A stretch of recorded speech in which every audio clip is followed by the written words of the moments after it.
Welcome to this meeting of the Hampshire and Isle of Wight Fire and Rescue Authority. This meeting is being held at our headquarters here at Eastleigh.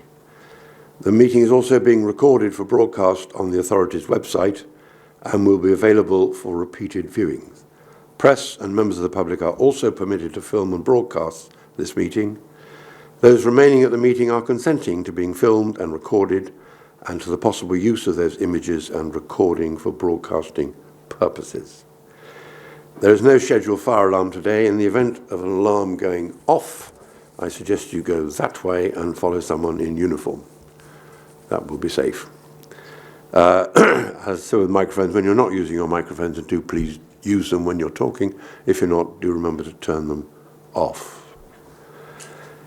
Okay, so to the agenda. Item 1, apologies for absence. I know Councillor Hughes is not here anymore, Katie?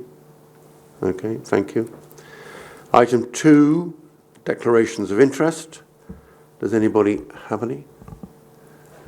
No, it is, I would like to take this opportunity to remind members of a general dispensation granted by the authority at its annual meeting in 2021 relating to the revenue budget and precept. This dispensation enables members to be members with a beneficial interest in land within the administrative area of the authority to participate and vote in authority business relating to the setting of council tax or precept. It is therefore taken as read that all authority members have declared an interest in item 7. Also, a general dispensation was granted relating to the authority members' allowance scheme. This dispensation enables members in receipt of allowances to participate and vote in any business of the authority relating to the allowance scheme. It is therefore taken as read that all authority members have declared an interest in item 11. May I also welcome our Police and Crime Commissioner, Donna, who is a standing invitee to this meeting. Welcome.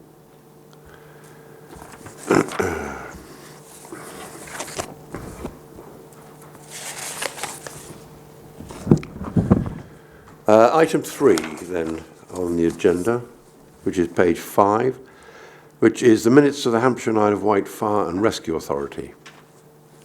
Members, any comments on those minutes?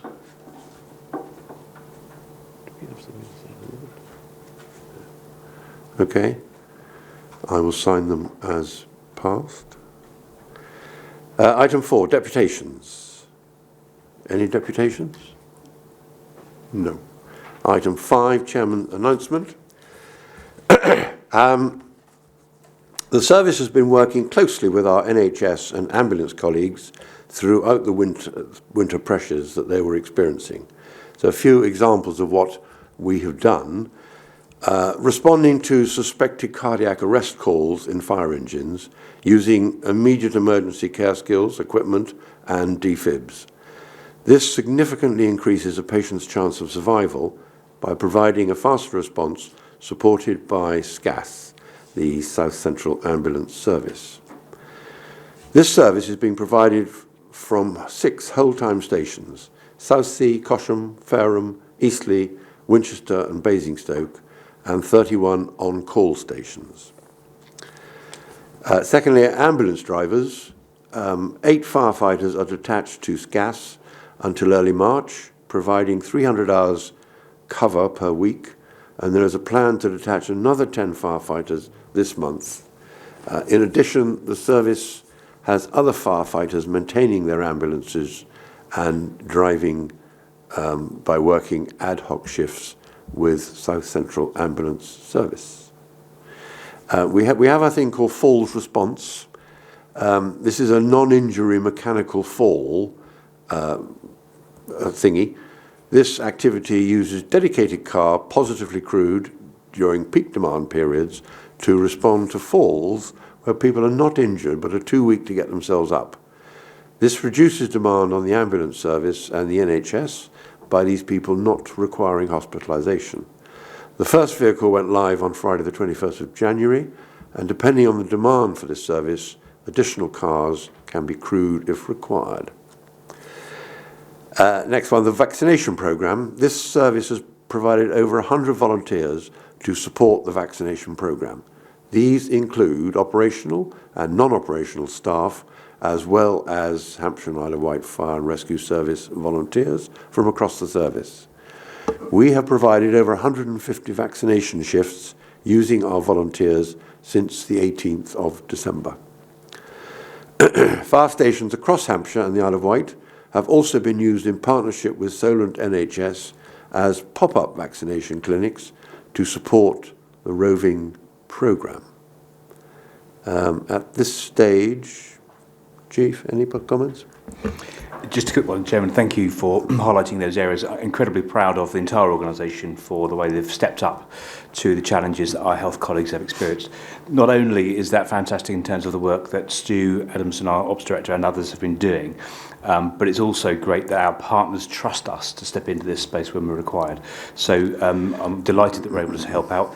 In the future CRMP, which you'll consider later this year, the question remains about how much and how long we continue to do this sort of work with our health colleagues and providing a vital coming to their aid in those points of the year where peaks occur outside the COVID-19 challenges. Thank you. Roger.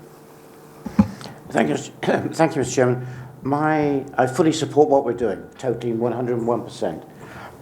My only concern is that it seems to be in the media that other organisations seem to get the prestige for the work that they do with helping particularly the ambulance service in the NHS, and we don't. And should we be issuing some sort of press release, or what more should we be doing to make sure that the public really realise what we're doing to help out in other areas? Good point. Good point. Can we up the ante? So we certainly could. The balance is always coming to our partners' assistance when they require us, rather than us being almost the cavalry coming over the hill. And you can imagine the sensitivities with some of our health colleagues in that regard. So I do take the point. And part of this announcement today is really to celebrate the fantastic work we do, but in a modest way. That we recognise that we're able to do this, and our willing volunteers across our organisation step forward to do that. We can't compel firefighters to do this because it's not in their core role, but they are stepping forward, and I'm grateful for it. So, but yeah, absolutely, I want to make that a central position of your plan in the future about how we support our health colleagues. Okay, thank you. Moving on to the whole-time graduation ceremony, which was held, and an update on current recruitment. On the 21st of January, 15 newly qualified firefighters celebrated the completion of their 20-week training course with a graduation ceremony as they prepared to join their new stations. The ceremony was here and saw graduates presented with their certificates by Deputy Chief Fire Officer Shantha Dickinson. And the event was sadly had to be smaller than normal due to COVID, and I was there, but I'll tell you what, it was, after 2 years of no relations or friends or family in these celebrations, it really was a celebration. And it is great to see the support from the families, because the pride is palpable, and long may it continue, and long may we be able to increase the numbers of families and friends coming to see them, because it was a really great day, wasn't it, Shantha? Absolutely, Chairman. We look forward to more of those. Yeah. This is our showpiece in terms of morale and maintenance of morale, and we should make the best that we can, and we do, of it.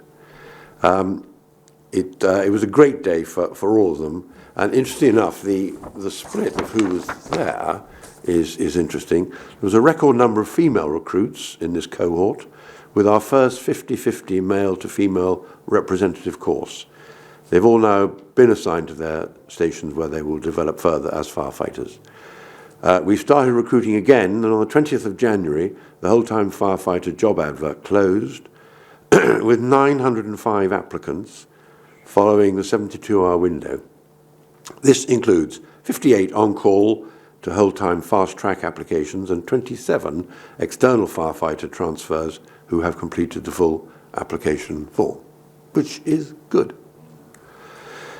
The initial breakdown of the equal opportunities monitoring data indicates that nearly 16% identify as female and 10% of applicants identify as non-white British, which again is good. One of the things I'm asking one of my colleagues in Aldershot is always curious me, why don't we have any Gurkha applicants? Can you imagine what it would look like with a Gurkha pump? You know, with the cookeries on the side. I think it would be absolutely wonderful. I haven't had an answer yet, but when I get one, I'll let you know. So we're seeing a marked improvement of our ability to recruit from underrepresented groups. So well done. Chief, any comments? A bit about the completion of the Prince's Trust programme in Basingstoke and Southampton.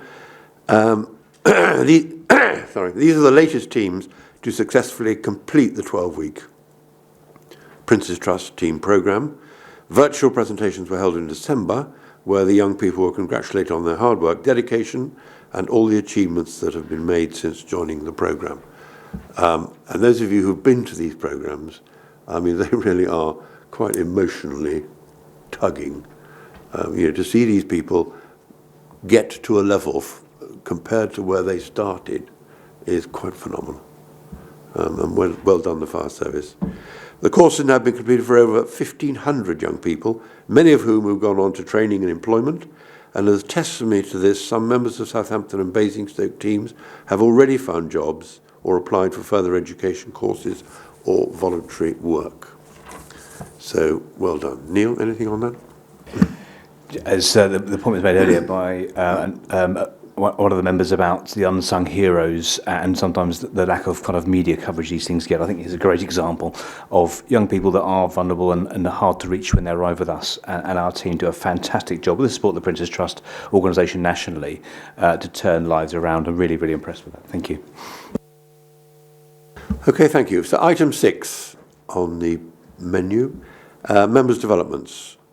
Some of us, and they may please put in your four-penny worth, went to Redbridge Fire Station to have a look at the potential development there, which was impressive, and when it's finished is going to look really top-notch.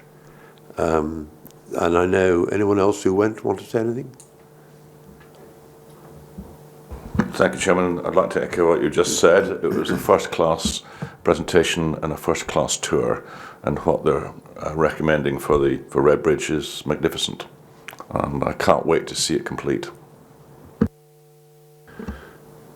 Anyone else, David? Yeah, I should add my thanks to the officers for organising it. It was both entertaining and informative. And, you know, it's great to see the direction that the fire service is heading in, improved facilities. And I know that later on today we'll be talking about the budget and trying to justify the call on taxpayers.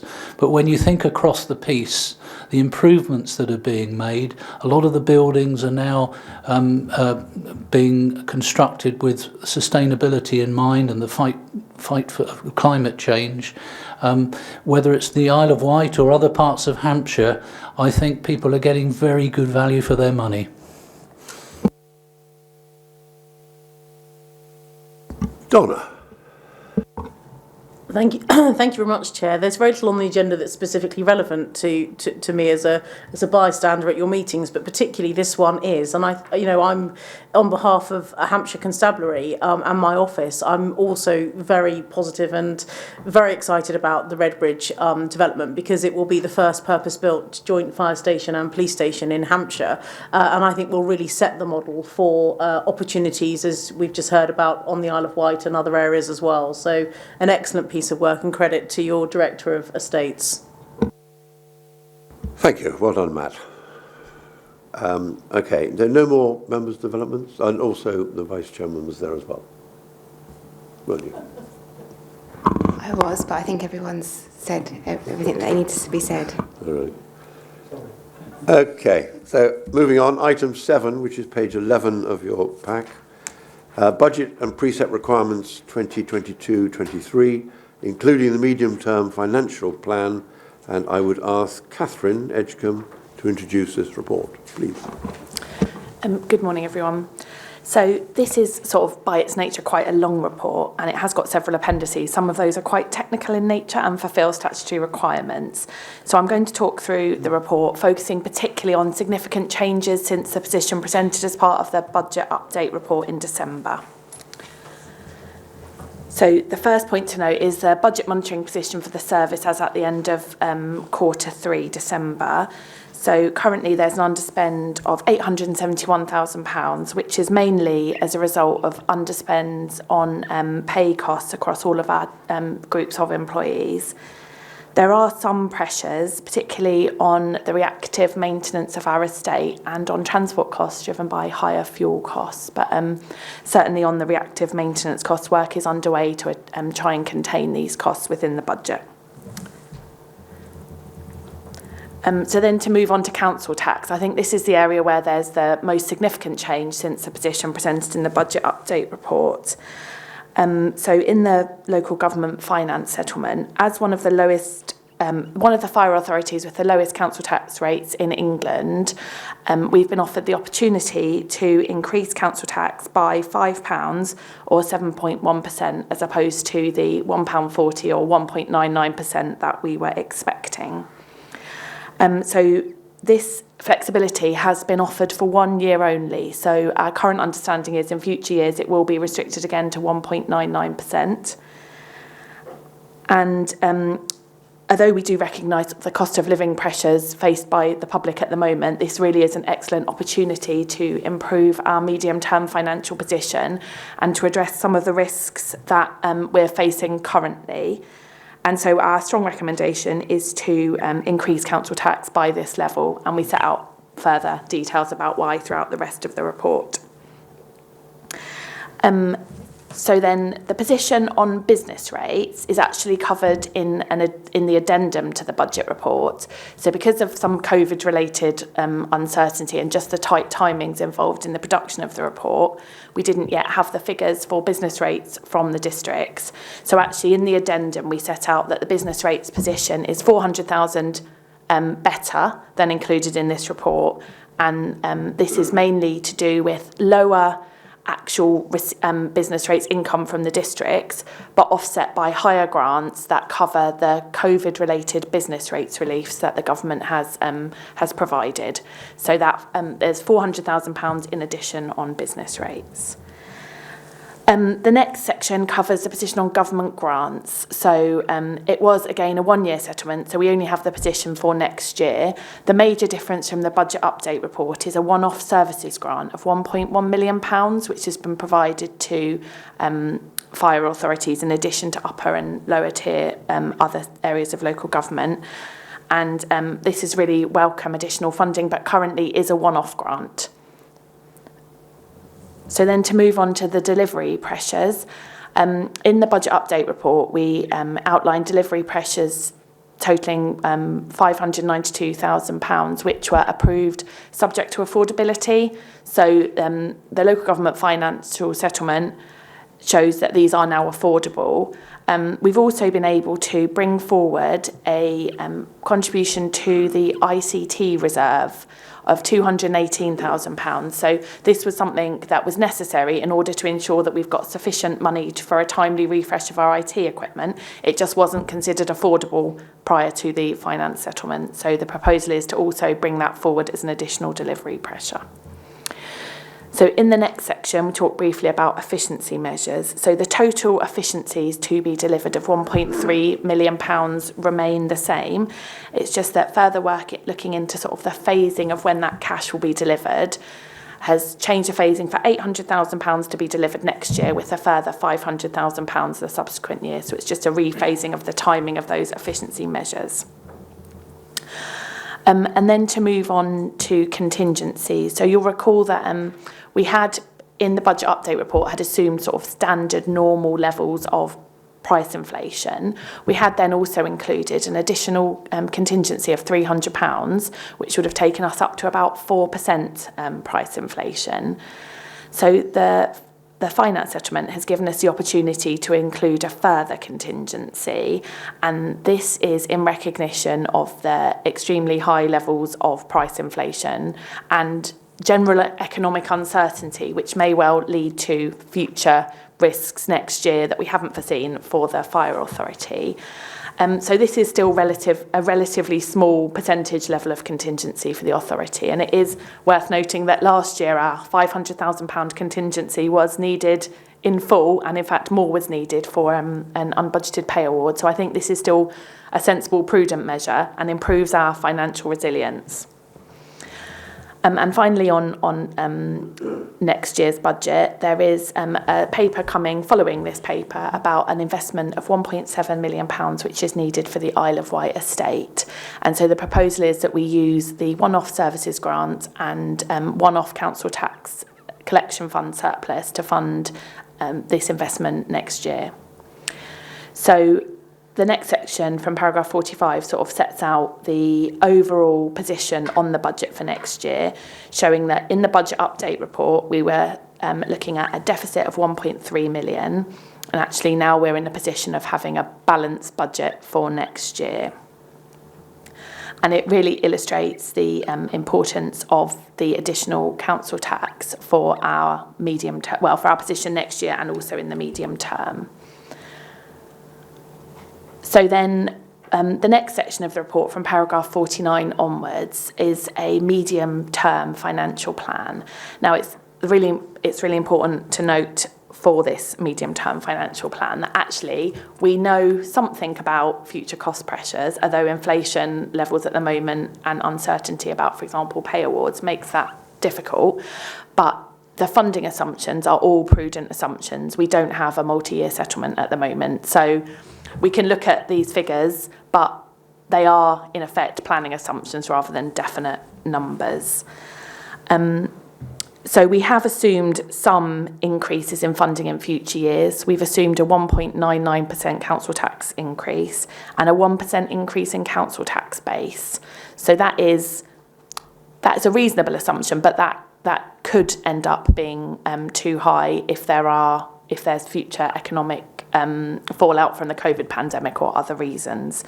We've also assumed an increase in revenue support grant and that all other funding sources remain the same. So I think this is a prudent but not overly prudent set of assumptions about our future funding.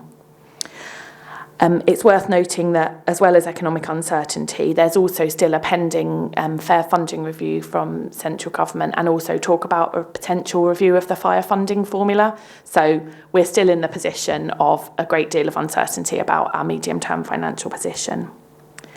So then to move on to the delivery pressures, from paragraph 59 onwards. So during the course of this medium-term financial plan, we've accounted for the majority of the funding for the revenue implications of the station investment programme. So this is servicing the costs of the borrowing, the interest payments, but also the capital repayments for us for this investment that we've made. So that is a source of pressure. In addition, we've also included a modest £250,000 allocation of future delivery pressure, ongoing sort of growth in future years of the budget to take into account requirements we may have responding to, for example, national changes. And then finally, we've also included a recommendation to approve $250,000 from the Transformation Reserve as a one-off source of funding to deliver the Safety Plan Year 3 improvements. So this is one of the purposes of the Transformation Reserve, so it's just a draw of $250,000 for that purpose. So then to move on to efficiency measures from paragraph 65 onwards, efficiency is and public value is at the core of our service, and we are still planning the delivery of £1.3 million over the first 2 years of the medium-term financial plan. As you can see in Appendix B, we do have a widening budget gap over the course of the plan, so that's not an immediate problem because we can use the Grant Equalisation Reserve to smooth that while we work on developing our future strategy on efficiencies, which will either be for closing budget gaps or for reinvestment in service delivery, depending on what's required. So to move on just finally to the overall medium-term position then, it's the main really central point is that this £5 council tax increase is really crucial to the medium-term position. So in the short term, it's making us far more resilient so that we're much better placed to, for example, withstand future price inflation or potentially increased pay inflation. It also allows, we're in a position where we're able to continue making our contributions to reserves for future investment. So we're in a very sustainable position. We're not in a position where in several years' time we're going to have to find, for example, multi-millions of pounds for investments in IT or assets. What is also really important to note is without this council tax rise, we would be facing a considerable deficit over the course of the medium-term financial plan. So we would need to start looking quickly at options for closing that deficit. So these would potentially be looking more towards service reductions than just efficiency measures. But as I've said, it is also really important to note, particularly when considering the position in Appendix B, that there is still a great deal of uncertainty. So this is very much a best estimate. So then the next section of the report from paragraph 76 onwards covers the capital programme. So there's an Appendix C of the report which sets out the detailed capital programme. So the major new addition this year has been the electric vehicle charging points, which were approved by the authority in July as part of the carbon reduction pathway. We are expecting significant capital expenditure over the next 2 years. So although the capital payments reserve balance is quite high, we have committed this to the vehicles programme and some other developments, which we will start seeing the costs of those appear within the next 2 financial years. So we're expecting this, in effect, this large balance is exceptional and it will come down. We have also identified future capital priorities for which no funding is currently identified. So these will need to be looked at on a case-by-case basis, looking at a combination of any savings that these investments may make that will allow us to reinvest, potentially looking at future additional borrowing or utilising underspends from the revenue budget. But those will be considered as new capital schemes come forward. So then Appendix D, which is covered from paragraph 84 onwards, sets out the reserves position and the reserve strategy. And again, it covers the reasonably large balance on the capital payments reserve, largely due to delays in the vehicle replacement programme, but orders have now been placed for vehicles, so that funding is committed. It also just covers our ICT and operational assets reserve, which allow us to have a sensible and timely approach to the refresh of those assets. It's also worth noting that currently a £900,000 contribution from Isle of Wight Council is included as part of the finalising of the Combined Fire Authority arrangements. This is their contribution from their general fund, which related to the fire service, which we will be adding to our capital payments reserve for future investment. So there's just moving towards the end of the report, there's a section on risks and mitigations. And as I've sort of outlined already, our 2 largest risks are reductions in central government funding and the risk of increased costs. So actually, because of the lack of medium-term financial information on our funding, and also because of the inflationary pressures, those risks remain. But I think what this budget, this opportunity, particularly around the council tax, allows us to do is strengthen our mitigations. So, for example, it allows us to maintain, rather than having to utilise the full balance on the grant equalisation reserve to balance the budget, it allows us to maintain contributions there. So in the event of reductions in government grants at short notice, we will be in a position to cash flow that to allow us to find sustainable solutions to our medium-term financial position. So there's two further technical appendices, which are the Treasury Management and Investment Strategy and the Capital and Investment Strategy. And so the authority is asked to take note of these and approve them. I'm not proposing to go through those in detail, but would be happy to take questions. Then the final appendix is the Section 25 report of the Chief Financial Officer. And this report is about the future financial sustainability of the authority and about the robustness of the estimates in the budget. And it sort of mainly echoes those comments I've already made about the importance of the council tax increase to our future financial sustainability. We then have a section on our insurance strategy. This sets out a modest rise in insurance costs, which is mainly driven by external factors. And then finally, at the end of this report, we have got a section about pensions matters covering the immediate detriment framework. And again, I'll cover this briefly, but would be happy to take further questions on it. So this relates to the Mcleod pensions remedy, which addresses age discrimination in the new public sector pensions.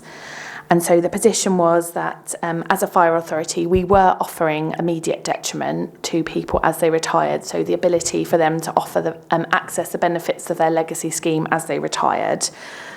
In November, Standards and Governance adopted the immediate detriment framework to extend that offer for people to access the benefits of their legacy schemes.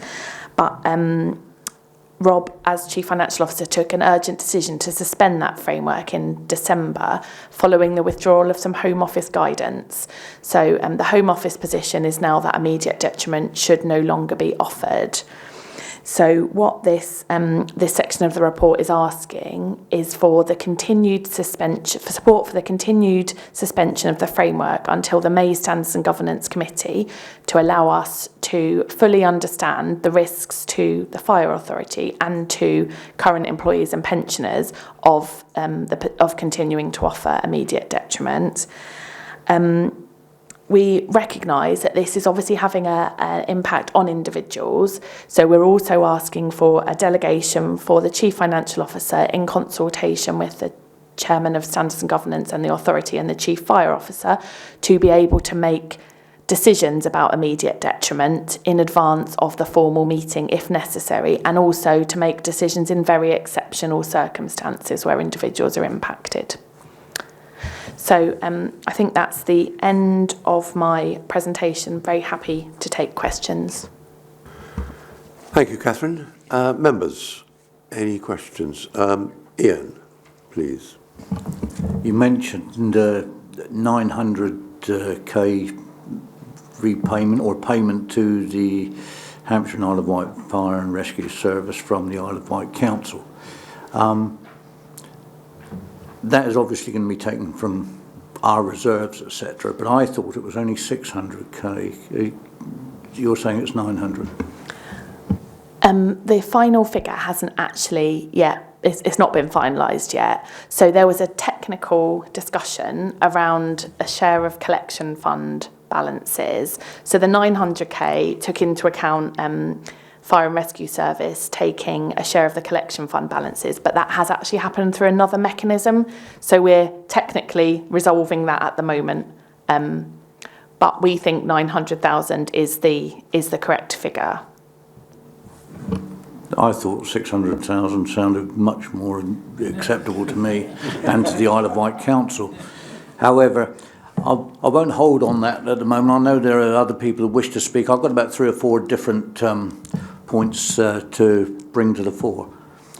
But I'll wait and allow others to speak first. Okay, fine. Jonathan. Thank you, Chairman. First class report, thank you very much. Quite a whirlwind tour around our finances, I have to say, but I have kept up with you. Okay. It was just one little thing I wanted to ask. The £5 increase, which is 7.1%, which is a one-off, which we all understand is for the year. That you went on to say that if we hadn't got it, potential service reductions would have to be on the agenda.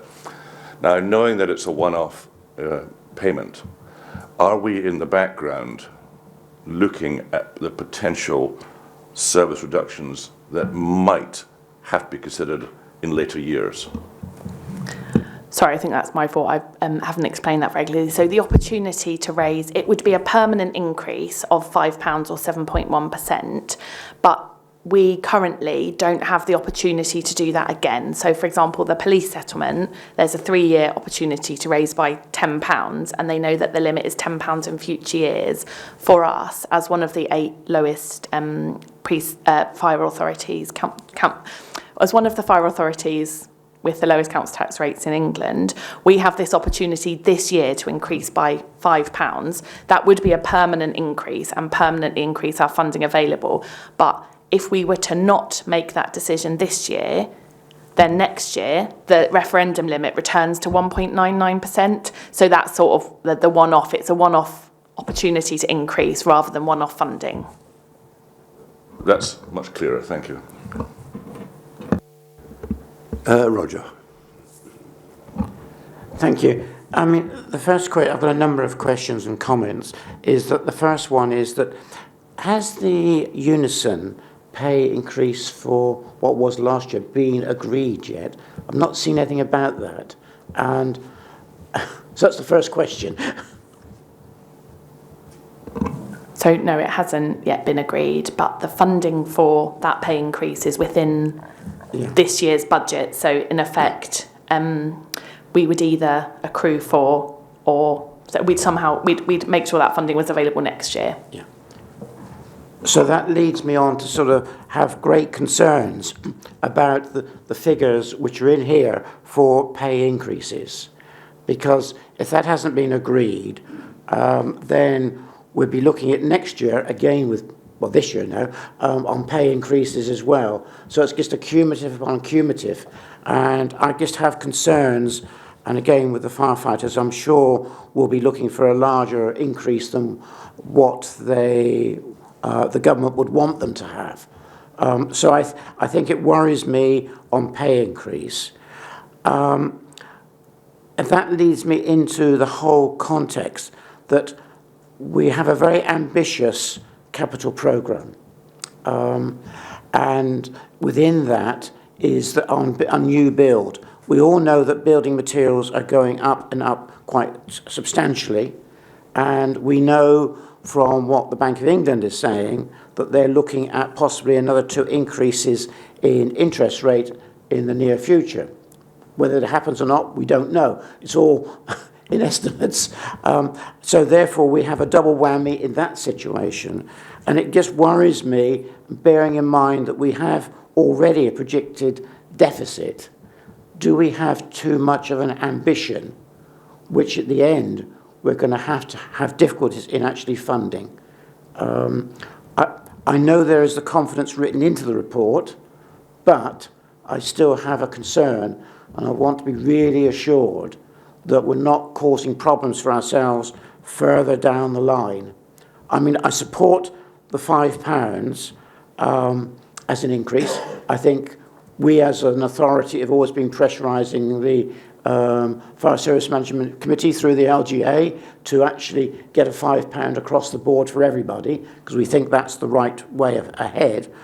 So I support that, and I think it's a right thing to do, so as to give us the money to look towards the future and to provide the extra benefits which we're building into this budget.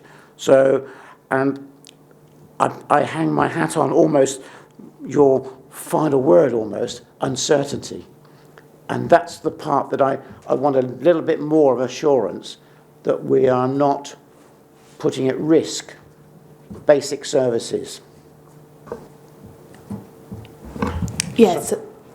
So in terms, the specific question around interest rate, so that's something that we are very aware of. The provision we've made within the budget does give some flexibility around interest rate increases. So we haven't assumed that all borrowing will be done at the current lowest possible rates, but we also do work closely with Treasury advisors who in effect have more knowledge and expertise to consider the right time for us to do the borrowing, to make sure that we're reducing the impact of interest rate risk, but also that we're considering the timing of us not in effect having the money excessively early, where we're paying interest for money that we don't yet require. So we are aware of that risk and managing it.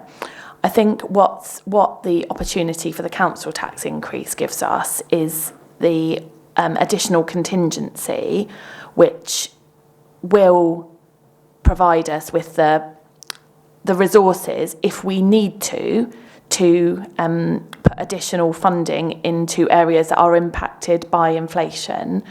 The schemes within the Station Investment Program are closely managed as well. So the project managers and teams are make decisions and assess plans with these risks in mind constantly. So we don't sort of set out the initial plan and then stick to it regardless. So I can offer assurance that we have got mitigations within the budget that mean that we are able to manage a certain level of risk on pay and price inflation, and that we are I don't think there's a risk that our capital programme is going to undermine our service delivery in the future.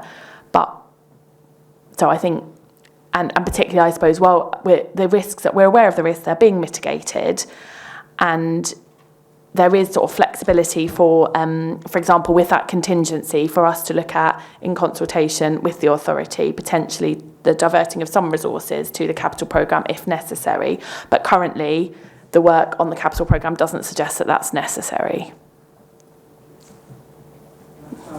One final question. Within the capital programme, there is, in this year's budget, a payment of 122,000 for Basingstoke.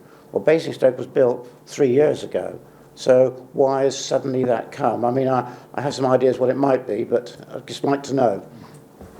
Yes, I can answer that one. So as members will be aware, there was some remedial work on Basingstoke that was due to happen in 2020, and due to obviously COVID, which shut down the industry temporarily, and then pressures on supply chains with EU exit and COVID sort of colluding together, that has restricted the contractor coming back on site over the last couple of years. Equally, as we're all quite rightly proud of, we used Basingstoke Fire Station as a vaccination centre as part of the COVID response, which meant that the service actually prevented the contractor being on that site for obvious reasons at the same time. So all of that remedial work hasn't happened yet, which is to do with improving the drainage on the site from its original construction, which is why you're seeing in the capital programme that final payment which was withheld from the contractor to finish that work. So that should now take place in over the next few months, which is why you're seeing it in the report. So, sorry, can I just clarify? So it's to pay the contractor of money which we held back? Yes. And was expected to be paid originally, and we're just paying him for what he's rectifying, which he is paying for himself. We're not paying for it. Correct. Yeah. Thank you. Chief. Just to add to Catherine's lines around the potential impact on services, the point of your question. I guess that's the point of the fantastic director bunch you have there, our relationship and our work we do together to recommend items to the Fire Authority, not only from a financial perspective, which is a legal responsibility of Rob's and Catherine's, but also from an operational perspective, which is my responsibility. So that mix of those two things coming together, both in the community risk management plan coming this year, the safety plan you're discussing today, and also the medium-term financial plan. So those three things really have to work. And I'm really clear that efficiencies are important and will drive efficiencies all the time. But when it comes to not being able to do a core service, a cut, I'll be really clear in the differential between those two things as a chief officer.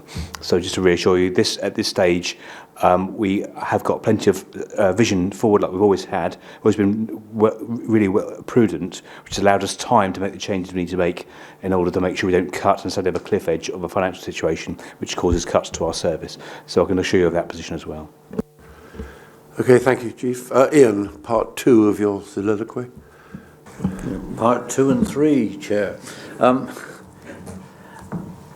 still in a quandary about the 900k, as you might well imagine. What I would say, though, for the Isle of Wight to look at what they're getting and look at what we're receiving with regards to updates and what have you. And I'd like to bring your attention to page 18, and I think that's paragraph 44, I believe, if I've got it right. it's year 2 of a 3-year plan, and assuming that everything stays on track, we're going to get a further 1.7 million in the forthcoming year. And I look at that as saying thank you very much indeed. It's long overdue for the fire stations on the Isle of Wight, and I was pleased to see actually within the budget and indeed within the next agenda item there is a structured way forward. And I think that is the approach that the Isle of Wight people want to see. I think it's the approach that the Isle of Wight element of Hampshire Isle of Wight Fire and Rescue want to see, that there are improvements and there is the interest going forward. And I just want to verify that, taking on what Roger Price has said, can we be assured that that programme will continue over the next 2 years to completion of that project? So the approval for this is a slightly tricky approval because the 1.7 funding is included here, then the detail of the spend follows in the subsequent paper. So assuming that's approved, that is then secured. The funding for the future year will be looked at as part of the next year's budget, but it is a priority, and there's a plan of work which has been set out, so we would look to fund that as part of next year's budget. That's what I assumed as being correct anyway. I think that's, Chairman, I think the Hampshire and Isle of Wight Fire Authorities to be congratulated on the prudent way they're handling this, but also taking it forward in a positive way. I'd like to thank you personally during this budget paper for your interest shown on the Isle of Wight and your visit along with the Chief, Neil Oden, and indeed Stu Adamson for coming over only last week to meet with me and discuss the situation with the fire service on the Isle of Wight. As I say, sometimes we feel that we are forgotten, but I think with Hampshire Isle of Wight Fire and Rescue Authority we're certainly not. So thanks for that.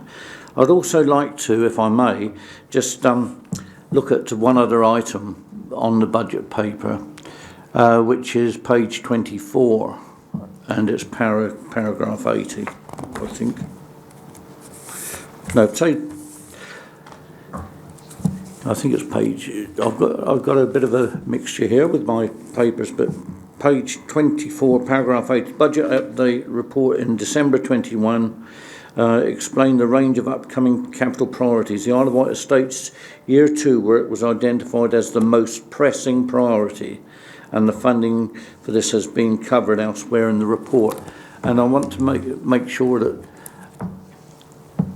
as you have already, you continue, Chairman, with taking this forward, because I want the people of the Isle of Wight to realise that they're not just getting building upgrades and improvements.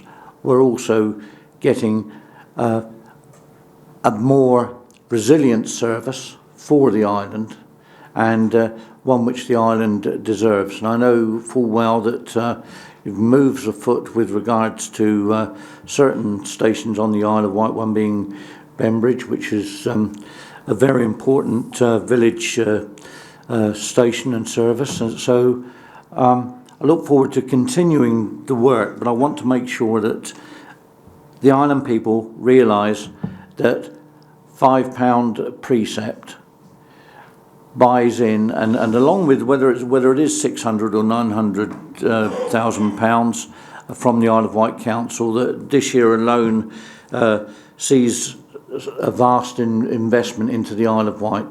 So I want to leave it at that. It's just a statement rather than a question, but I want to make sure that I will keep on coming here and pushing the point for the budget, the budget backing, if you like, for island services and island facilities. Thank you.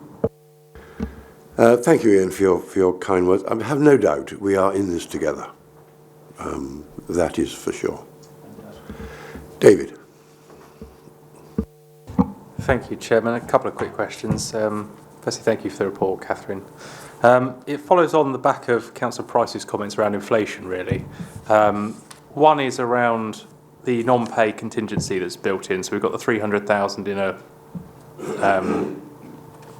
contingency, then plus 500,000 in the base budget. Is this based on a percentage level of inflation, or is this we sort of think this will be about right?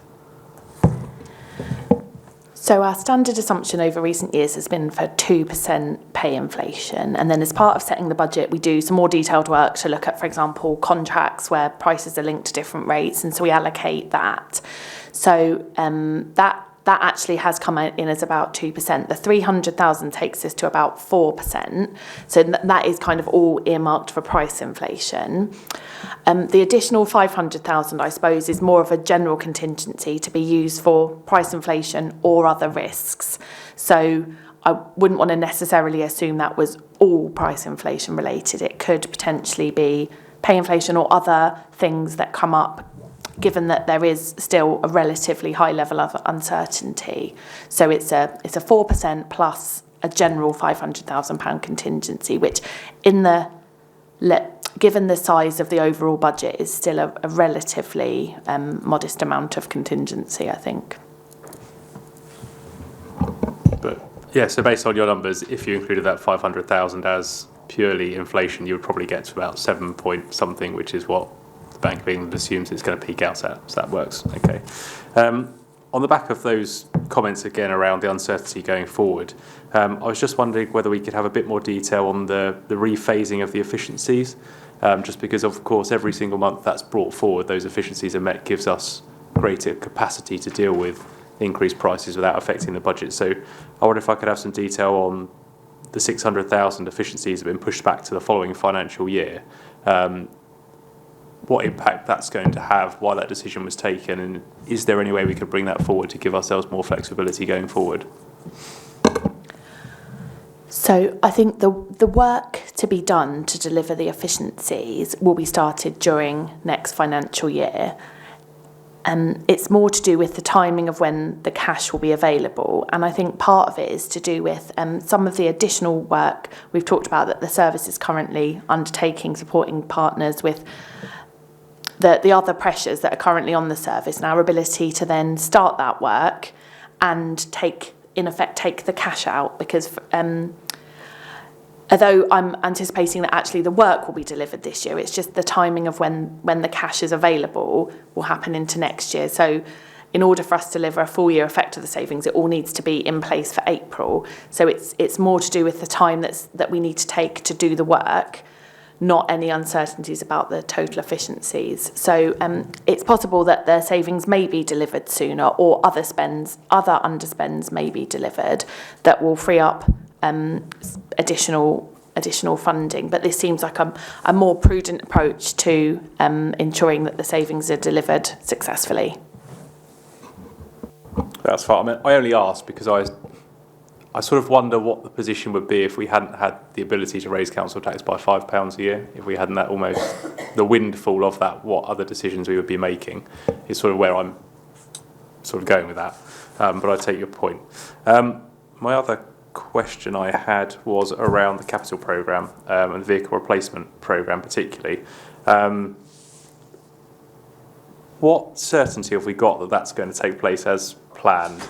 And I ask that simply from someone that ordered a new car 9.5 months ago, and I still don't know when it's going to come. What certainty we've got around, obviously with the semiconductor shortage and everything else that's going on in terms of the world and supply chains, is that going to happen, or are we going to see more slippage going forward?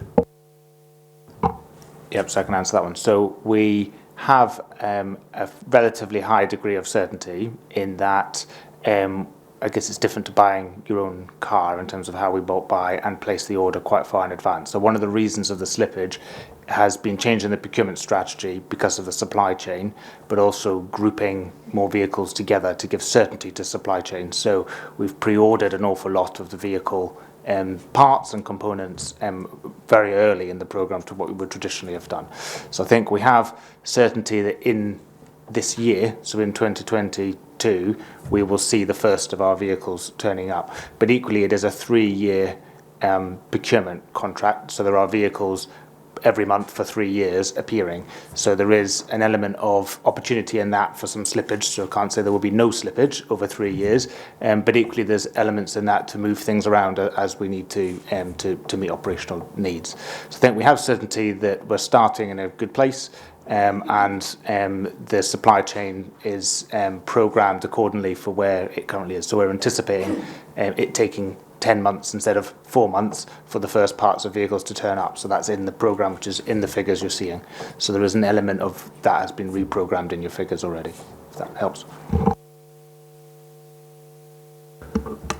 Derek, please. Thank you. Excuse me. Thank you, Chair. Well, first of all, thank you very much. Excellent presentation, written presentation as well. That's not full of bracketed figures, so it's excellent news. I'd just like clarification at the end.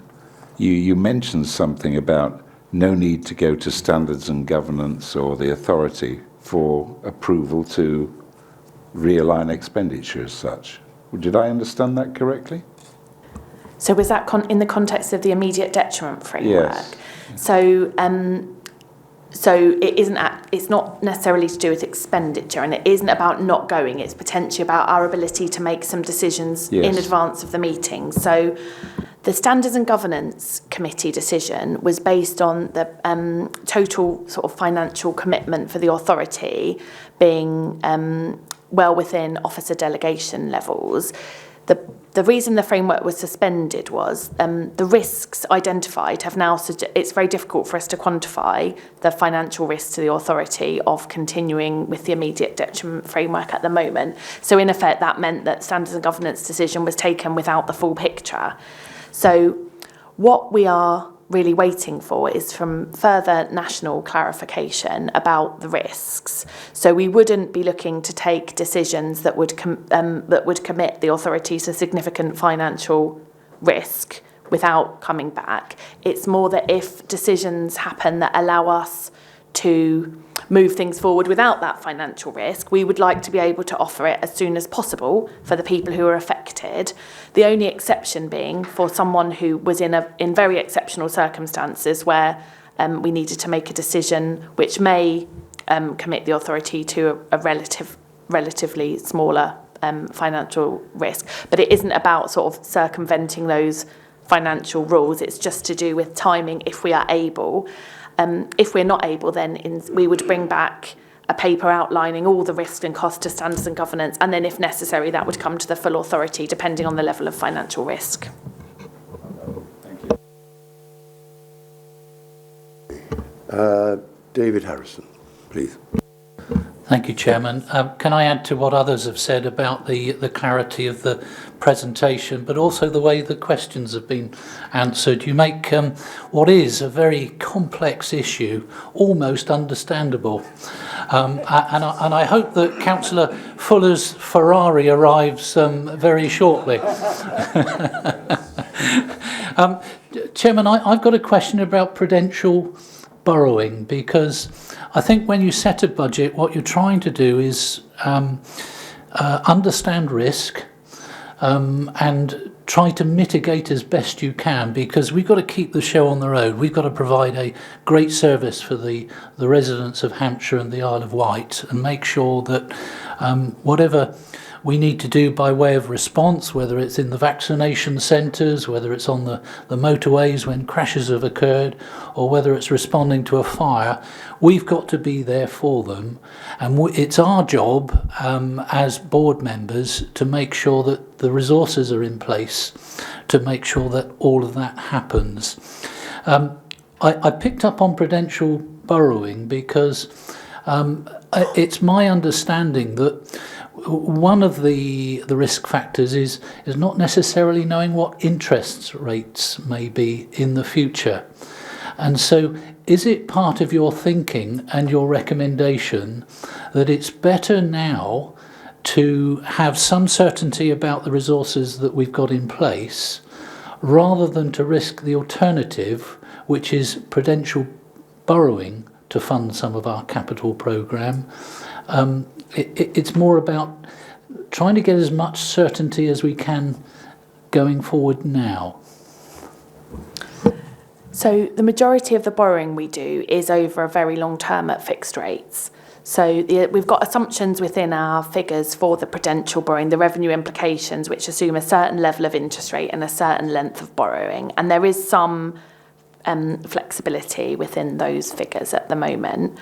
So what we do is we will work with our Treasury advisors who will help us, and the strategy for that is sort of set out within the Treasury management strategy about how we will borrow and how we will invest our current resources. Normally, we wouldn't be in a position of necessarily wanting to borrow while we have so much available in reserves, but we will need to work with the Treasury advisors to understand if interest rates are going up, we may need to borrow sooner than we ordinarily would to secure a long-term lower rate of interest. So I suppose we don't yet have certainty, but once we go to do the borrowing, we will know how much we're going to pay, because the loans do tend to be over a very long period, unless recommendations are that there's a shorter period loan that's particularly advantageous. So we do sort of assess all those risks, and we do have expert advice both from the investments and borrowing team at Hampshire County Council and through them the Treasury advisors. Just to explain, I think what we've had a relatively stable economy with low interest rates and low inflation, but we're now entering a different phase, aren't we, with greater volatility? Just to add to that, so actually the borrowing that we take out is linked to gilt prices. It's not linked to the base rate. So even in an increasing base rate environment, generally speaking, the gilt prices do tend to stay more stable. And we also get the opportunity, as Catherine has said, we can take it over 10, 25, 50 years in order to limit the cost of the borrowing. So I think we're probably okay. Thank you very much. David Fuller, please. Thank you, Chairman. Sorry, one question slipped through the net earlier. Page 21, delivery pressures. In the medium-term financial plan, we've got final paragraph 61 there. Assumes that growth in ongoing spend is limited to essential requirements. However, a provision of £250,000 per annum is included. Is that in the base budget, or is that held separately so that if people want to use that fund, they have to justify and go through a decent governance process to make sure that's not just added in? If that makes sense.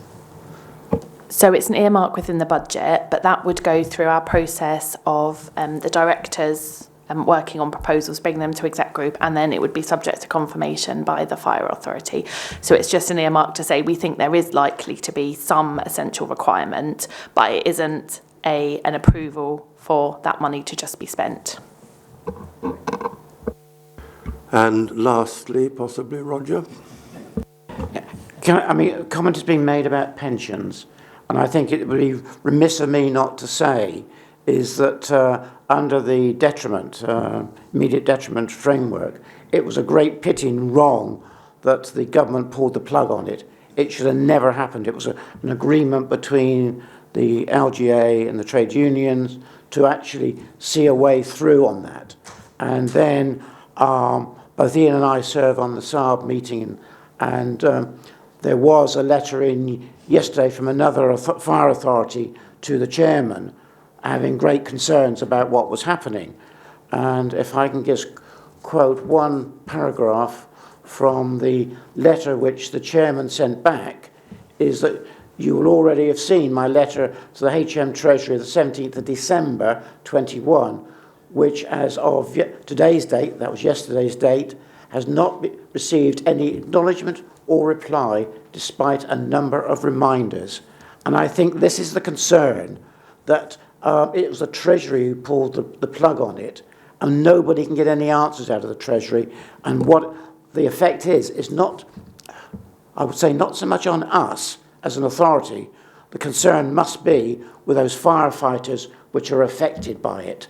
And I think that any pressure which we can put on as an authority, we must use either at officer level or member level. And because it's totally wrong what the Treasury has done. Sorry, but I thought it needed to be highlighted. Good point. Any more members?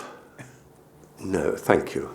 And Catherine, thank you for an excellent report. If I can alert you now to page 31, to the recommendation, which are as follows. The authority is recommended to approve the additional delivery pressure of 0.218 million per annum for contributions to ICT reserves, the one-off transformation reserve draw of 0.250 million to support the delivery of the Safety Plan Year 3 objectives, that the authority agrees to continue the suspension of the immediate detriment framework until the Standards and Governance Committee meeting currently scheduled for May 2022, that the authority delegates authority to the Chief Financial Officer in consultation with the Chairman of the authority, the Chairman of the Standards and Governance, and the Chief Fire Officer to make necessary decisions about immediate detriment in the interim, including decisions to apply immediate detriment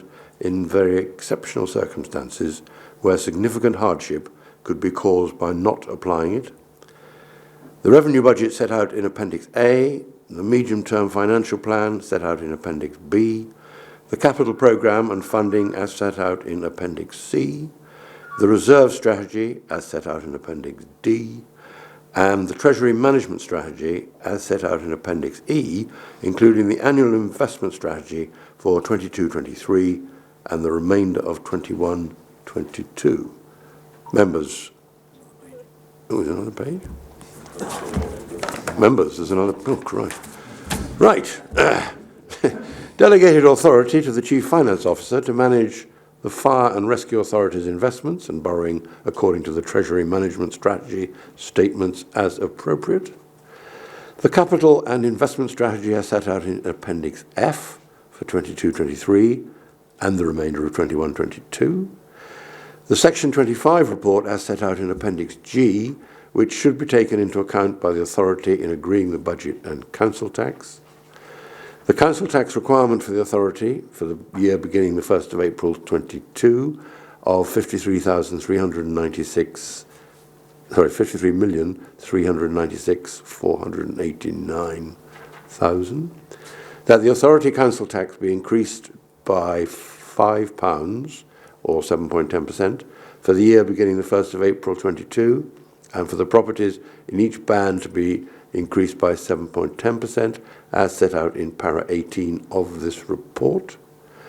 Band A, £50.29, Band B, £58.67, Band C, £67.05, Band D, £75.43, Band E, £92.20, Band F, £108.96, Band G, £125.72, and Band H, £150.86.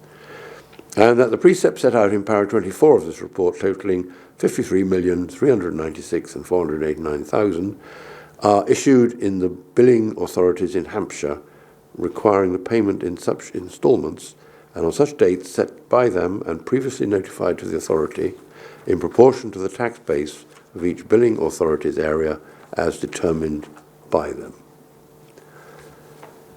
Do we agree, members? Agree. The revenue budget that you're approving is the one in the addendum. Okay. So there was a slight change as a result of the file. So just to make the point for the minutes that it's the revenue budget in the addendum that you're approving. All right. Does that mean you've got to read it all again, Chair? No, I'm exhausted. Okay, thank you. If I can just sum up, we have one of the lowest council tax charges in England. Compared with other public services in Hampshire and the Isle of Wight, the Fire's council tax charges have been capped lower than most over the last 10 years. While this increase will help us to future-proof our service, providing good value for money is a priority, and we continue to focus on efficiency, and even with this increase in funding from council tax, we will be delivering over £500,000 worth of efficiency reductions in the coming years. Okay, thank you, Catherine. Mindful of your continuing comfort, are you okay if we carry on, or is anybody in deep pain? I think the way to put it is, does everybody want a break? Well, you know what I mean. Carry on, or do you want a break? Carry on. Good. Okay. If I can alert you now to item 8 on page 85, which is the Island Estate Investment, Year 2. And I would ask Matt Robertson to introduce this report, please. Thank you, Chairman. Morning, members. So as you'll see in the paper, this report follows the approval from the authority in 2020 for the first year of investment on the island estate and seeks a further £1.7 million to deliver the second year of priority estate work on the island buildings. Surveys of the estate were undertaken back in 2018, and these provided a 10-year outline for maintaining statutory compliance and addressing health and safety priorities within buildings on the island. As with many public sector organisations, the Fire Authority and the Isle of Wight Council risk assess estate condition against these surveys and prioritise investment accordingly. Given the variety and profile of the Isle of Wight Council building stock, this has resulted in several years where fire service buildings may not have been the priority for the council, which is completely understandable in terms of how the authority would prioritise investment across their diverse building stock portfolio. So since the combination back in April 2020, we've had a priority list of remedial works that have been worked through across the island estate based on the surveys. As outlined in the September 2020 report, this has been over a 4-year period of investment that has been identified as the initial most urgent works have now been delivered as part of the Year 1 investment approved back in September. We've further assessed the estate now that we understand it a bit better over 2021, and that improved understanding of the buildings has allowed us now to pull together the programme which is being presented before you now for 1.7 million.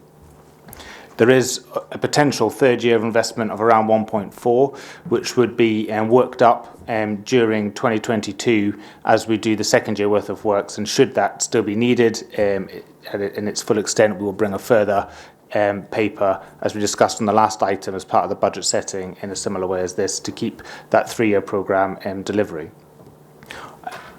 In the middle of page 87, paragraph 12, all of the works being done as part of this will also support the authority's carbon reduction pathway programme and the authority's commitment to reduce carbon emissions to net zero by 2050. So this investment will also synergise with works being done on that programme as well. On page 88, paragraph 18, you can see some of the work that has been done for the first year investment on the island, which includes health and safety risks being removed from asbestos walls, for example, new appliance bay doors, fire alarm system upgrades, vehicle extraction systems being installed across all of the state stations, power generators installed at Newport and Ryde, door and window replacements, and indeed roof replacements on 3 most need stations. So all of this work has been exceptionally well received by the workforce there and evidences the commitment by the authority to invest in buildings for our people and our workforce. Paragraph 19 talks about the 1.7 million. So if approved, the proposed phase of works as outlined there, which includes largely electrical infrastructure upgrades and increasing the capacity, thinking about electric vehicle charging points, but also improving security, improving some drainage, further roof replacements, and also upgrading facilities on stations such as kitchenettes in terms of improved welfare facilities for staff and partners that may wish to use those buildings. So resource-wise, in order to fund this, we do not feel that the existing revenue budget within the estate function is able to sufficiently cover the cost, and therefore not investing in this work will remain a priority for us, and therefore we will need to cancel works currently planned on the mainland in order to identify and address the issues that we've just run over for the island. Given the scale of the work, that is why we feel like a separate funding pot for this would be preferable. Alongside this revenue and maintenance of the estate, paragraph 26 just highlights that we continue to have very positive dialogue with partners, including the Office of the Police and Crime Commissioner and the Constabulary, and looking at joint facilities on the island, which particularly in the Newport area. So we continue to invest in the estate, but we also seek future longer-term opportunities that may bring much more joint working across island public service providers. So on paragraph 31 and 32, just summarises what I've said really around the options around investing in terms of providing a separate budget or investing but not providing a separate budget, and some of the risks associated with those, with option 1 being the preferred arrangement. Given the conversation we just had around budget and inflation and uncertainty, paragraph 35 is probably noteworthy around what's called the island premium, but certainly due to the market number of suppliers and sort of fixed transport costs, namely getting over the Solent, the University of Portsmouth have done some good studies and research in this space, and it is known that there are tendency to be higher prices in terms of tendering of work on the island as a nature of the unique geography. All of that is built into the 1.7 being asked, alongside an element of contingency for materials inflation and labour costs, as you would expect, equally on the mainland. So hopefully that's a summary for you, but happy to take any questions members may have. Members, any questions? David Harrison. Yes, I was interested in the island premium thing. I think as a principle, it's always good to provide local jobs. That's good in terms of supporting the local economy and again, fighting climate change. I just wonder, in the context of the island, do you approach procurement in a slightly different way? Because if you've got an island-based construction company, it probably makes sense to sort of give them a package deal where they can carry out their work on more than one site. Just wonder whether there's a difference to the way you approach island work as opposed to the rest of Hampshire. There's a difference in the sense that we are mindful of the cost impact and the unique geography of the island, but in terms of how we would batch or price works, we would, certainly as what you're suggesting, grouping similar work together, so the roof replacements here, 3 that are proposed, would be one tendered package, for example. And we would support local SMEs, for example, that might be interested in it, but equally we will use a combination of local teams, but equally national frameworks, most likely, which is some of the lessons we've learned from delivering the first year of work has been the combination of both, because of supply and demand, really, and the ability of local firms to be able to provide the level of work that we're asking ultimately. So it's a bit of a combination of both, certainly, on the island. Roger, please. Thank you. Thank you, Mr. Chairman. Well, I fully support this work, because when we amalgamated with the Isle of Wight, it was always known that the predecessor of the county council on the island didn't do a lot of work because they were under pressures for finances, and as a fire authority as it was there then, it was always a place where they could raid to get the money for social services. And I think any fire service in the country which is under a county council, there's always difficulty in funding. Whereas we're lucky as an authority, we can raise the money and we can actually do what we need to do, and we're masters in our own house, with nobody raiding our budgets for other work. So it was always felt that there was a lot of work that was needed to be done on the Isle of Wight to bring all their stations up to the same good standard which we have in the rest of Hampshire. And I think it's right here that the firefighters working there should have decent working conditions to work in, exactly the same as their colleagues in the rest of Hampshire. So fully support it. And again, from the islands, from the residents on the island, they're getting the good service, because that's going to improve. If you've got a good working conditions to work in, it will always improve what you're providing as well. So I think that it's a good thing all round for everybody, the residents on the island and our staff, and giving them decent working conditions and not putting them at risk. So fully support it, and we'll be looking forward to the other work which needs to be done still to bring it up to standard when the report comes forward next year. Thank you. Good, thank you. Jonathan? Thank you, Chairman. I echo everything you just said, Councillor Price. The standard of fire stations in the Isle of Wight need to be as high as the standard in the mainland. Okay. I will of course be supporting option 1, like I'm sure the rest of us will be, but on option 2, on page 91, paragraph little c, Once the 1.7 million has been spent, my assumption is that the reactive costs should come down hopefully to zero, or certainly much lower. Have you got any figures on what the current reactive costs are that we could be looking at basically getting rid of? So I think, yes, absolutely. So as you invest in the facilities, then in theory the reactive cost is basically repair of things that break in the 12-month period. So less things should break. But I think what we're seeing here is rather than costs coming down, it'll be avoiding additional reactive costs.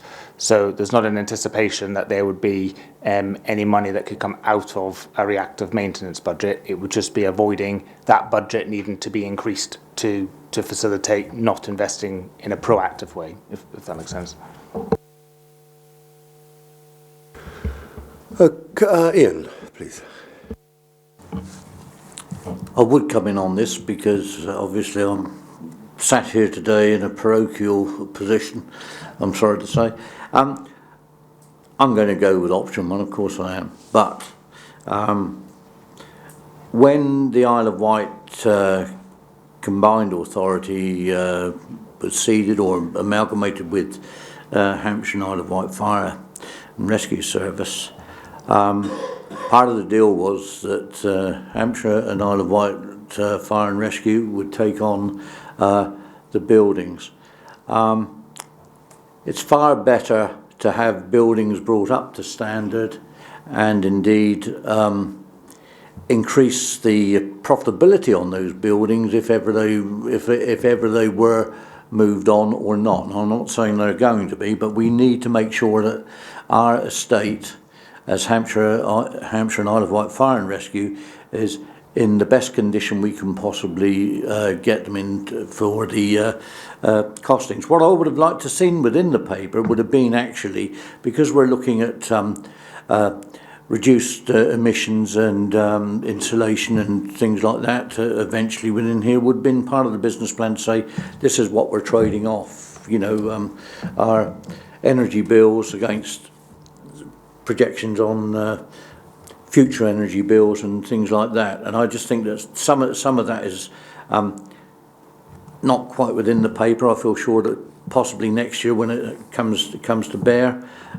we might see something like that. But also I would like to see a little bit more, and there is mention of it, about hubs and about working with other community providers and what have you that would quite possibly increase some or generate some income to the Fire Authority. And I think that's something we should be looking at and promoting, not just through the Hampshire and Isle of Wight Fire and Rescue Service, but also through the Isle of Wight Council and indeed the Isle of Wight voluntary sector, to make sure that voluntary organisations on the Isle of Wight can realise that there are places in towns and villages around the island that have fire stations that they can be leased out to them for meetings, etc.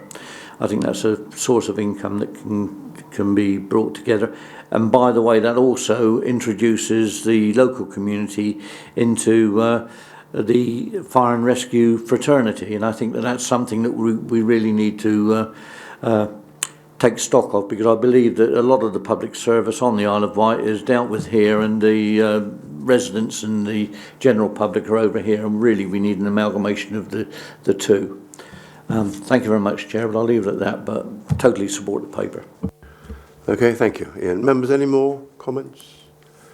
If I can draw your attention to page 93 for the recommendation, which is that option 1 be approved by the Hampshire and Isle of Wight Fire and Rescue Authority, and that 1.7 million funding to deliver works across the island estate in 22-23 financial year is allocated from one-off revenue resources in 22-23 as set out in the budget report.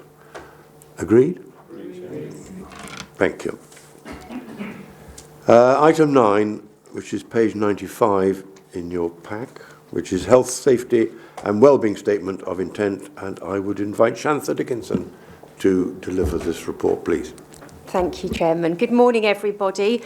So delighted to present to you the annual Health, Safety and Wellbeing Statement of Intent. So once approved, this document, or rather the appendix to the report, will be published on our website and at all places of work. And the purpose is very much to set out to all our staff, partners, visitors, anyone that uses any of our sites or belongs to our organisation, our ongoing commitment to health, safety and well-being. And of course, any successful health, safety and wellbeing culture needs buy-in and involvement at all levels, whether that's policy setting, management activity, reporting, compliance and proactive responsible behaviours, which is why obviously we need to promote this. It's a pledge that's undertaken by the chairman and the chief fire officer on behalf of the wider authority.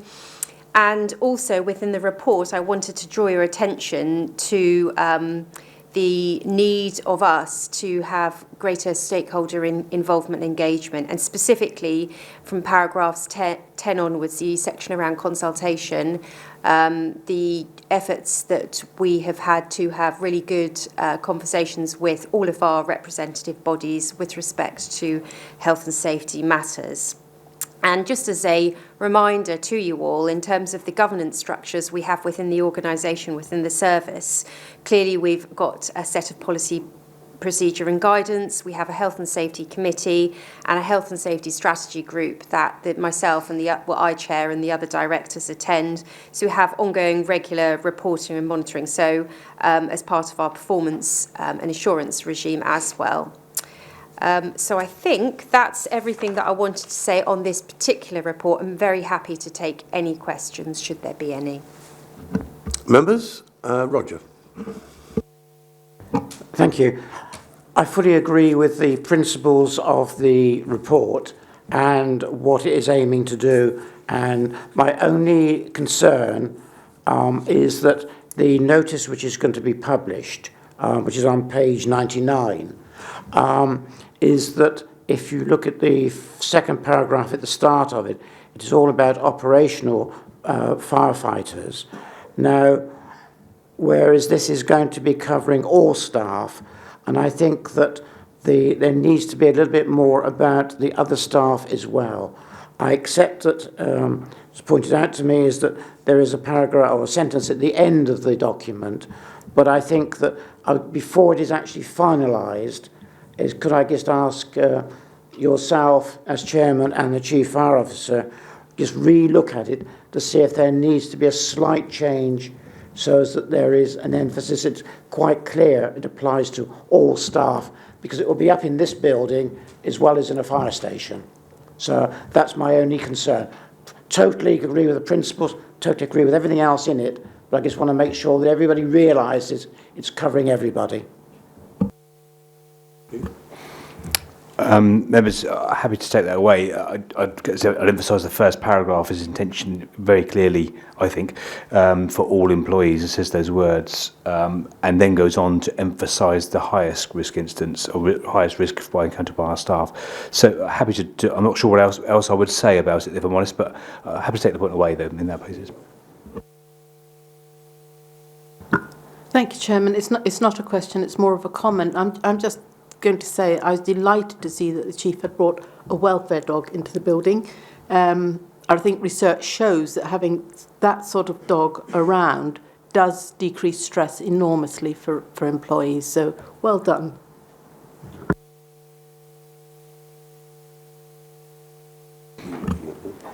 So, Chairman, with your permission, what we'll do is, because you and I will sign it, if agreed by members today, we'll sign it, but perhaps overemphasise or further emphasise the point about all employees in the first paragraph, taking that point, if you're happy, if members are happy with that. So, members, the recommendation is on page 98, and subject to that, the recommendation... sorry. Back one, David. Sorry to delay matters, Chairman. I just wanted to ask a question about staff training, because I'm aware that different organisations have different approaches to how they monitor and deliver staff training. And I know, for example, that certainly it's been a feature of the past that people have attended staff training events, and the fact that they've attended seems to have been enough. Whether it's altered their understanding of the subject matter is quite another matter, and I guess in common with other councillors these days, I'm often invited to do some online training, but there is a means of measuring your understanding. You have to have a pass rate in order to stop it sort of coming up on a regular basis once again at you. I just wonder to what extent officers are satisfied that we have a means of making sure that staff are fully trained to a level, and that you know, before they're certified, there is a means of checking that they know their subject matter. So I'm trying to think of the best way to answer this. So obviously it's an organisation where we have all sorts of different competencies that people need to acquire, you know, a wide range of roles. I guess you can say that what health and safety covers is embedded within every single aspect of training. So right from the get-go in terms of when someone's inducted into the organisation. But I think but specifically to answer that a bit about how do we know not the training's been done, but the knowledge has been applied, a really good example of that is with respect to our incidents, and also then exercise-wise, so command assessments. So health and safety is a massive component of that in terms of the ongoing risk assessments that commanders need to apply, and everyone who has a role within that sort of specific scenario. Clearly, going back to a previous point around a focus just on operational staff, that I suppose answers an aspect of your question, but really for a portion of staff. So thinking then about those that don't have that in their role, I think a great example of how we've applied health and safety knowledge at all levels is through our ongoing development of risk assessments for all sorts of activities through the last 2 years. So adapting to lockdown and then various ways of working, whether that's working at home, to then the various sort of unlockings and having to risk assess events. I mean, for example, within one of my teams a few weeks ago, before someone wanted to present someone with a 20-year certificate, so there's a whole risk assessment about that.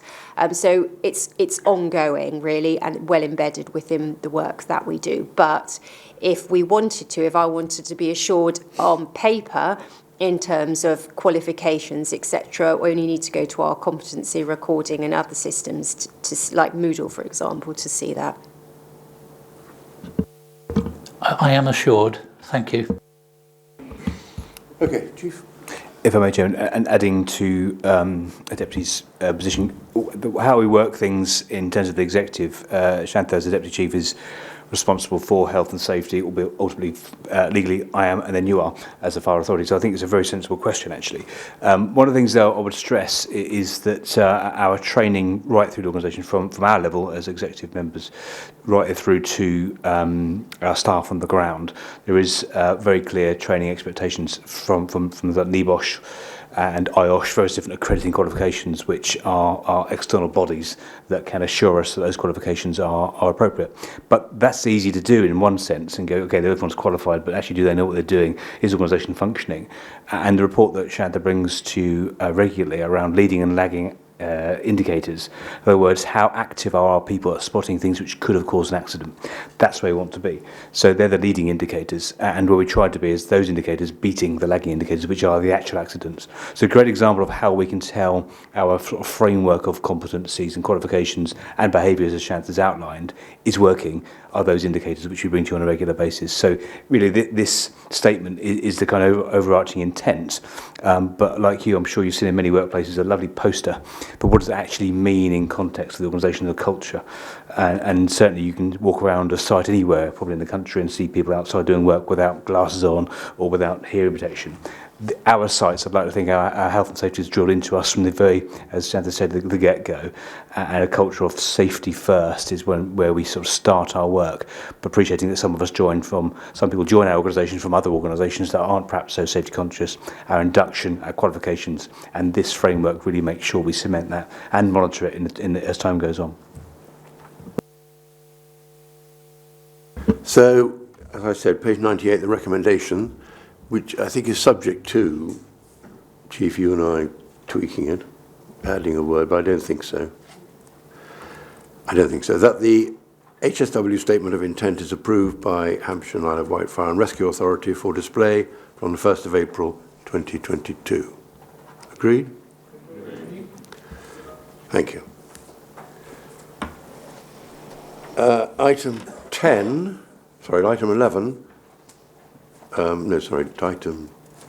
Where am I? Item 10. Hampshire and Isle of Wight Fire and Rescue Service Safety Plan Year 3 activities, which again is Shantha. So I can now say good afternoon, everyone, because we're into the afternoon.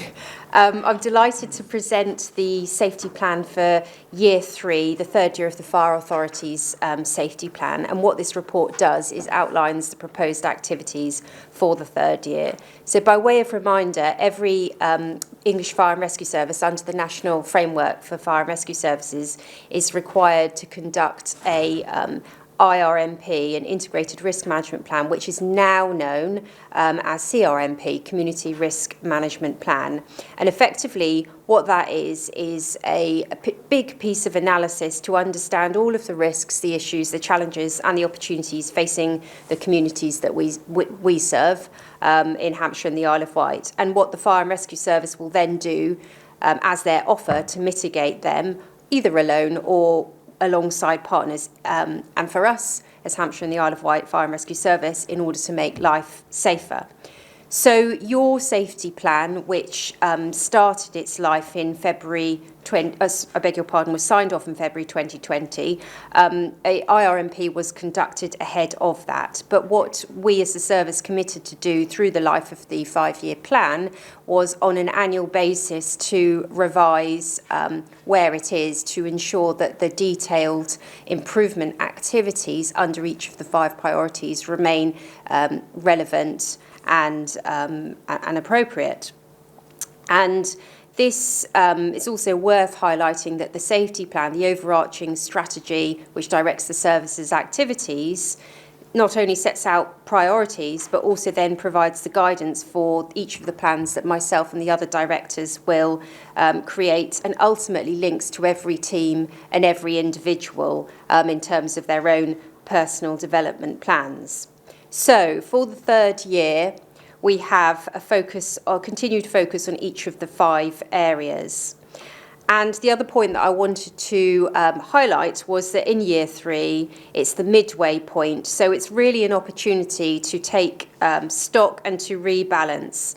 And it's a particularly key year with the introduction and publication of more fire standards, and also our inspection from Her Majesty's Inspector of Constabulary and Fire and Rescue Service next in April. So the appendix details the 17 activities that the service will, subject to your approval, undertake in the next financial year. And you will note that some of them will seem familiar in that they might be a maturation or continuation of activity that's already been commenced, or in other cases a placeholder to create capacity for work that we know we will likely need to do, such as the work that will arise out of our inspection in the spring. And very happy to take any questions on the safety plan Year 3 improvement activities. Thank you, Shantha. Members, questions? David? Yeah, it's just a quick one. We have those things that we are legally required to do by legislation, and then there are those things that we decide to do because, there's a lot of evidence that the people of Hampshire have an expectation that we deal with. I think one of the downsides of doing that is that over time there becomes an expectation that we will always do those things. And I just wonder whether we have a sort of a mechanism in place for reviewing on a periodic basis what we're doing, and whether we lobby government to make them a sort of a legislative requirement, if I can put my teeth back in. You know, I think there is a kind of danger that over time we creep and we want to do more and more things, but how do we manage both public expectation about that and how do we have that dialogue with government? So if I can break the question into two parts. So the first bit around our dialogue with the community, as we go through the CRMP in the coming year and a bit to come, obviously a part of that is the formal public consultation. But another aspect that I really want us to push as a service is that ongoing dialogue with all of our community, so understanding what they're worried about and what their ambition is. And that shouldn't take place purely at the point of public consultation. So we have that ongoing two-way dialogue. With respect then to, if you like, the conversation into the centre, that's really where the work of the National Fire Chiefs Council comes in. And so, for example, the Chief Fire Officer leads the work nationally on prevention, and there are other officers that are involved in different disciplines, as it were. So it's really that national work that starts to have a discussion with the centre in terms of the broader offer of fire and rescue services. And just to push you a little bit, are there any examples of things that we used to do by way of choice which are now a legislative requirement? So let me, the most obvious one I can think of is extrication from road traffic accidents. So over the years, before 2004, it wasn't a duty, it wasn't a statutory duty of ours. Obviously for years we've been doing it one way or another because we had the equipment and people that could think through around the issue. So 2004 it was made a statutory duty. And the same is true with some of the community safety work we do nationally now. It wasn't a duty to prevent fire, it is now. So there's a number of things that have come in over the years. Our Act, the Fire and Rescue Services Act, that governs your and my work, is what they call an enabling act. It's very open and basically can do anything you think fit to protect our communities, which is why the work, Shanta's work in the coming year around the refreshing of our community risk sort of analysis piece, what needs to be done across Hampshire and Isle of Wight, what are the risks our community face every day, and then you get a choice in that process of saying which of those should we do and which of those shouldn't we do. And that's the point of matching kind of operational capability with budget, because obviously it all costs money in some way or another. And that's about it. So it's based on the risk and indeed the gaps where others aren't doing it or unable to do it. So those are the issues that you'll face, which is truly the role of the Fire Authority around setting the direction of the organisation. How it's delivered is my problem. But your problem is deciding which bits you will do. And that you'll get an opportunity coming up in this year as Shanta's team mature the next level of the CRMP along the lines of a nationally agreed process now, so it'll be done the same everywhere. Doesn't mean they're the same outcomes everywhere. It means that the analysis will be done the same everywhere, which gives us a real chance to be really robust in what we do or don't do. Members, any other points you wish to raise? Okay, if I can alert you to page 104, which is the recommendation that Hampshire and Isle of Wight Fire and Rescue Authority approve the Year 3 Safety Plan improvements. Agreed? Thank you.